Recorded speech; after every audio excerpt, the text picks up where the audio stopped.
আজকে আমি ছোলার ডাল দিয়ে মুরগির মাংস রান্না করব। তো পেঁয়াজ রসুন ভালো করে ভাজা করে নিয়ে গরম মশলা দিয়ে টমেটো কুচি দিয়ে এবং কাঁচামরিচ দিয়ে ভালো করে মশলাটাকে ভুনে নিব। আর এখানে আমি সব প্রকার মশলা একসাথে পেস্ট করে নিয়েছি।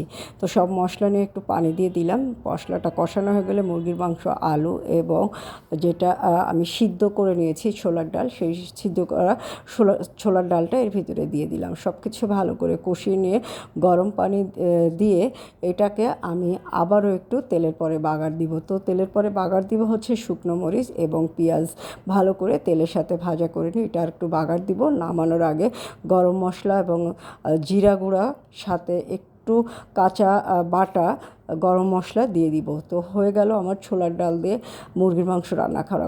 খুবই টেস্টি একটা রেসিপি, আপনারা বাসায় একবার হলেও ট্রাই করবেন। খুবই মজা লাগবে খেতে, রুটির সাথে, ভাতের সাথে, যে কোনো কিছুর সাথে খেতে পারবেন। তো বাসায় একবার হলেও ট্রাই করবেন। ভিডিওটা ভালো লাগলে শেয়ার করবেন। আল্লাহ হাফেজ।